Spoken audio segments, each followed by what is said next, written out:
Nell'atrio del castello che ognuno si è costruito, di dentro nel più intimo come un fiore coltivato, si trovano barriere, fili e tanto fumo, si trovano i segreti che non dici mai a nessuno. Giorno dopo giorno punge come uno spillo, piano piano monta sino al collo.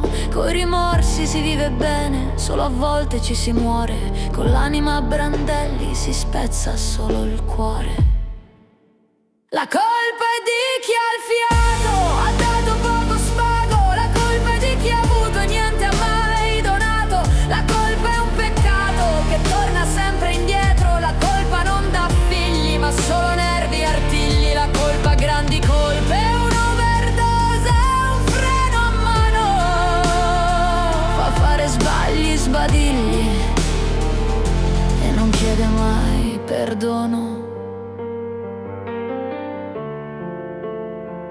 Si diventa burattini, in preda sempre al panico. Dietro un sorriso aureo lo sguardo diventa cinico. E ti trovi nei palazzi della grande ambizione, a seguire come un cane una squallida illusione. E ti trovi nelle scale che portano all'inferno, di mano cenere spoglie, cadaveri macabro sogno, vestito come un re, a cavallo di un disegno. E tutto ciò che respiri, togli aria e solo inganno.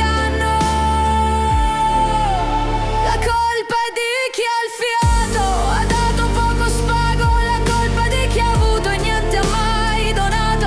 La colpa è un peccato che torna sempre indietro. La colpa non dà figli ma solo nervi e artigli. La colpa ha grandi colpe, è un'overdose, un freno a mano. Fa fare sbagli, sbadigli e non chiede mai perdono.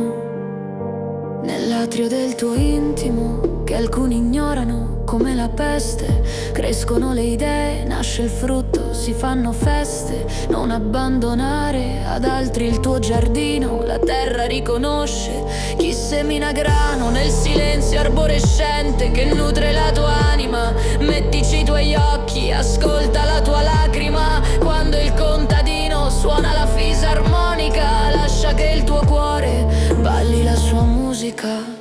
La colpa è di chi ha il fiato,